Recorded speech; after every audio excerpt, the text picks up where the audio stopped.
টাকার চাইতেও সম্মান অনেক বড়।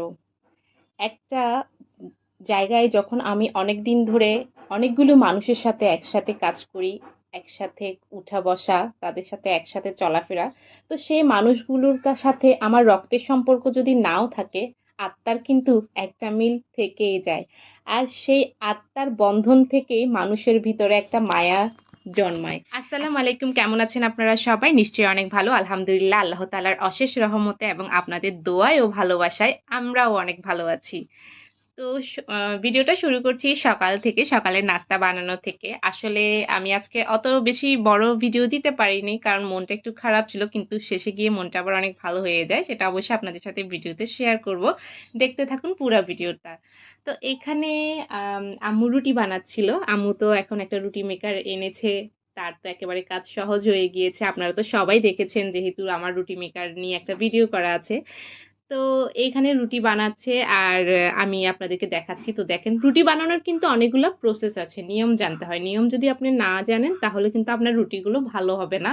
তো এখানে আম্মু যে রুটি বানাচ্ছে, এই রুটিগুলো কিন্তু আগে প্রথমে এতটা ভালো হতো না। তবে এখন বানাতে, বানাতে আম্মু না এটার প্রসেসটা মানে জেনে গেছে, মানে বুঝে গেছে যে এভাবে বানালে জিনিসটা এভাবে হবে। আগে আটার রুটি বানালে কিন্তু যখন তাওয়ায় দেওয়া হতো তখন কিন্তু সেটা ফুলতো না। কিন্তু এখন কিন্তু খুব সুন্দর মতো ফুলে। যেভাবে আমরা হাতে রুটি বানালে ছেঁকলে যেমন ফুলে ঠিক তেমনই ফুলে। তো আমি আম্মুর রুটি বানানোটা দেখছিলাম। আসলেই এই যে মানে ডিজিটাল যুগ বলেন আর আর যেটাই বলেন, এখন কিন্তু দিন দিন আমাদের গৃহিণীদের কাজ কিন্তু খুব সহজ হয়ে যাচ্ছে। ইনশাল্লাহ ইন ফিউচারে আরো বেশি সহজ হয়ে যাবে। আমি তো মনে করি ইন ফিউচারে সবার বাসায় একটা একটা রোবট থাকবে, যেহেতু এখন হেল্পিং হ্যান্ড তেমন একটা পাওয়া যায় না। আর যদি পাওয়াও যায় তাহলে অনেক বেশি ডিমান্ড থাকে, তো সবার পক্ষে আসলে রাখা পসিবল হয় না। তো আমার মনে হয় যেটা, যে আমাদের নেক্সট জেনারেশন কিন্তু একটা একটা রোবট রাখবে বাসায় তাদের হেল্প করার জন্য, মানে কাজে হেল্প করার জন্য আর কি। তো হতে পারে আসলে অসম্ভব কিছুই না, আল্লাহ চাইলে এটাও হতে পারে।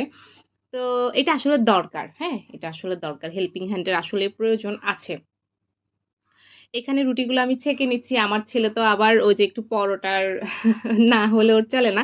তো ওকে একটু বোকা বানালাম। রুটিগুলোতে সামান্য একটু তেল দিয়ে, একটু হালকা তেল দিয়ে তারপর ছেঁকে তারপর ওকে বললাম যে এগুলো পরোটা। আসলে বাচ্চা মানুষ তো এত কিছু বুঝে না।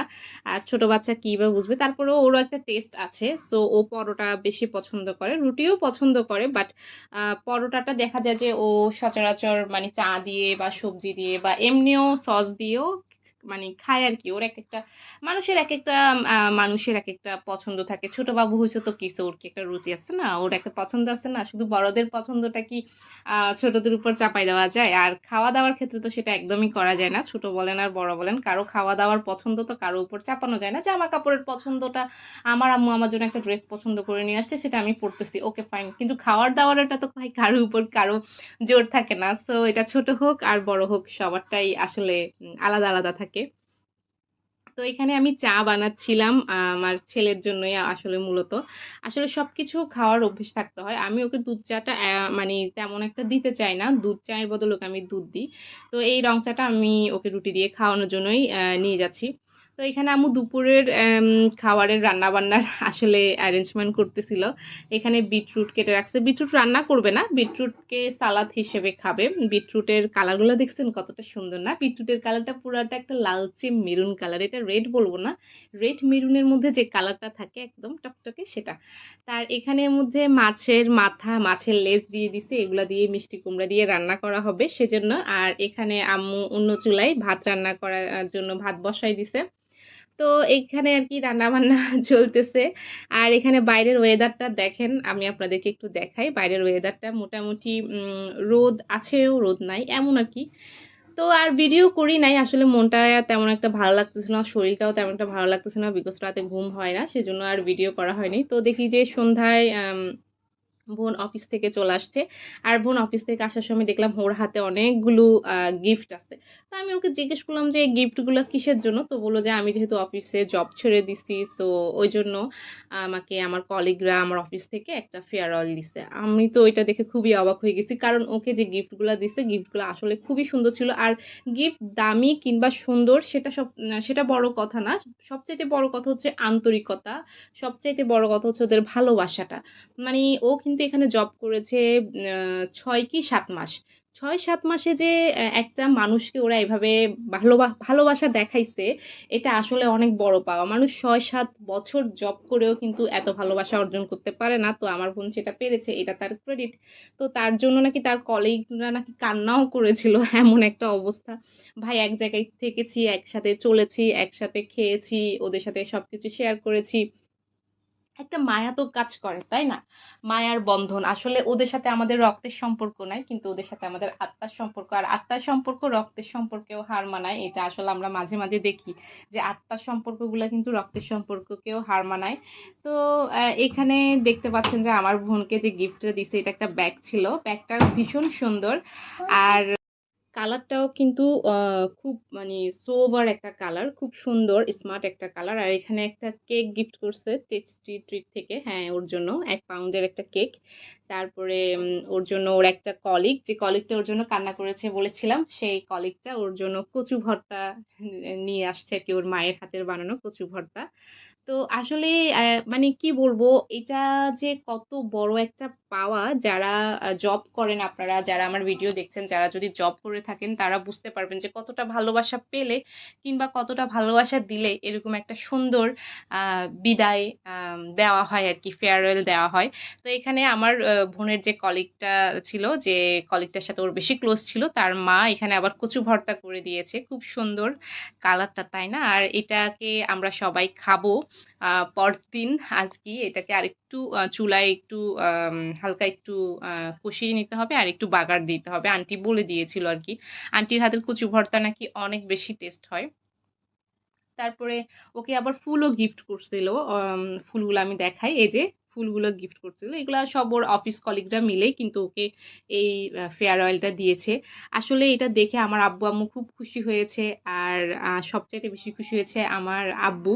কারণ আব্বু বলেছে, আমি ৩০ বছর ৪০ বছর জব করে অনেককে বিদায় নিতে দেখেছি, কিন্তু এভাবে এত সুন্দর করে বিদায় কাউকে দেয় না। তুমি যেটা ৭ মাসে অর্জন করেছো, এটার জন্য আব্বু অনেক প্রাউড ফিল করে। আর তাছাড়া আসলে বাবা-মা আমাদেরকে বড় করতে, বাবা-মা আমাদেরকে খাওয়াতে, পড়াতে অনেক টাকা খরচ হয়।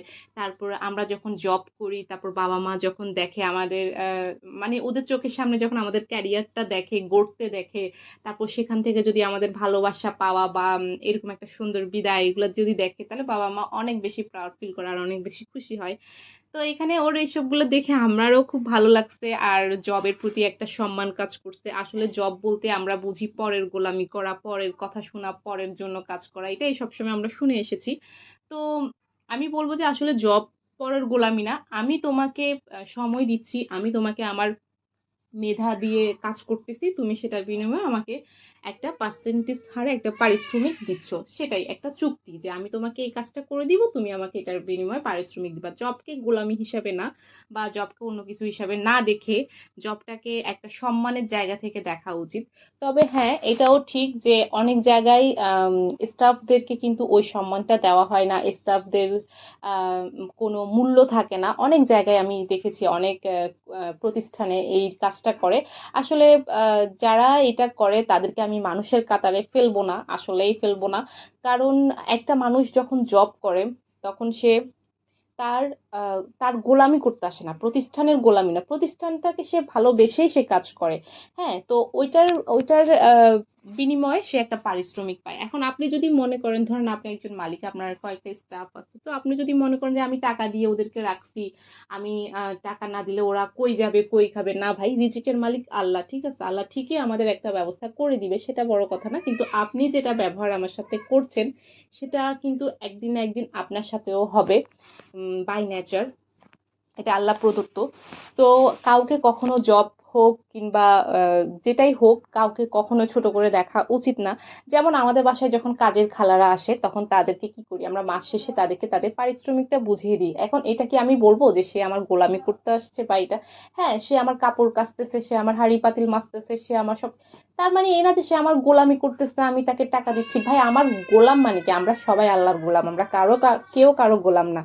এখন কথা হচ্ছে যে আমরা আমরা যেহেতু কাজের খালাকে রাখছি, তো কাজের খালা আমাদেরকে তার পরিশ্রম দিচ্ছে, তার শারীরিক কায়িক শ্রমটা দিয়ে আমাদেরকে হেল্প করতেছে। সেটার জন্য তাকে আমরা কিছু টাকা পে করতেছি, যেটা চুক্তি হয়েছে কাজ শুরু করার আগে চুক্তি হয়েছে সে এটা করবে, আমরা তাকে এই টাকাটা দিব, ব্যাস চুক্তি হয়েছে। এখানে ভাই কাজের খালা আমার গোলাম হ্যান ত্যান গোলামি করতেছে, এটাও ভাবা ঠিক না। প্রত্যেকটা আহ কাজকে সম্মান করা উচিত, কোনো কাজই ছোট না। তো আমার বোন এখানে চলে আসছে, কেকটাকে ফ্রিজে রাখছিল, ফ্রিজ থেকে বের করে নিয়ে চলে আসছে, মানে ও বলে যে আমরা সবাই মিলে খাবো। আর এখানে এই বড় পিসটা ওর একটা ফ্রেন্ডের জন্য রাখা হয়েছে, ওর ফ্রেন্ডটার জন্য, মানে ওর ফ্রেন্ড ওকে অনেক সাপোর্ট করে সবকিছুতে, ওর একটা বেস্ট ফ্রেন্ড আছে, সো ওর জন্য রাখা হয়েছে। আর এখানে দেখতে পাচ্ছেন আমার ছেলে কি অবস্থা করতেছে, মানে ছোট বাচ্চা তো, আর ওর কেক ভীষণ ভীষণ ভীষণ পছন্দ, পেস্ট্রিও ভীষণ পছন্দ করে। আর উপরে যে চকলেট গুলো ছিল সেগুলো আমার ছোট ভাই আর আমার ছেলে মিলে খেয়ে ফেলছে। আসলে এটা কারো বার্থডে ছিল না বা কারো কোনো অ্যানিভার্সারি ছিল না, তো যে যেভাবে পারছে সে সেভাবে খাচ্ছে আর কি। তো পরে আমার বোন ওর হাত থেকে ছুরিটা নিয়ে, দেখতেই তো পাচ্ছেন কিভাবে খাচ্ছে আমার ছেলেটা, তো সবাইকে এক পিস এক পিস করে দিছে। আসলে কেকটা অনেক বেশি অনেক বেশি অনেক বেশি মজা ছিল, চকলেট কেক ছিল। তো আম্মুকে আমি আজকে এই বলছিলাম যে আম্মু একটা কেক নিয়ে আসি, আমাদের তো কারো বার্থডে টার্থডে নাই, তারপরেও কেক খেতে ইচ্ছা করতেছে, একটা কেক নিয়ে আসি সবাই মিলে খাই। তো আম্মু বললো যে ঠিক আছে নিয়ে আসবো। তো আর নিয়ে আসতে হয় নাই। আহ, এইভাবেই আমাদের কেক খাওয়া হয়ে গেছে আলহামদুলিল্লাহ। তো সবাই আমার বোনের জন্য দোয়া করবেন, ওর জন্য ওর লাইফে ক্যারিয়ারে আরো বেশি সাকসেস হয়, সবাই দোয়া করবেন। আর আমার ভিডিওটা ভালো লাগলে অবশ্যই অবশ্যই অবশ্যই অবশ্যই সাবস্ক্রাইব করবেন এবং লাইক কমেন্ট করবেন, ভিডিওটা কেমন লেগেছে সেটা অবশ্যই বলবেন। আর আপনারাও ভালো থাকবেন, আমার পরিবারের জন্য দোয়া করবেন। আপনাদের সাপোর্ট আর আল্লাহর রহমত ছাড়া আমি কখনোই এগিয়ে যেতে পারবো না। এই যে কেকটা আপনাদের সাথে যদি শেয়ার করার কোনো প্রসেস থাকতো তাহলে আপনাদের সাথেও শেয়ার করতাম। তো সবাই আমাদের জন্য দোয়া করবেন, আমার পরিবারের জন্য দোয়া করবেন। আপনারা ভালো থাকবেন, সুস্থ থাকবেন, বাচ্চাদের খেয়াল রাখবেন, বড়দের খেয়াল রাখবেন। টাটা, বাই বাই, আল্লাহ হাফেজ।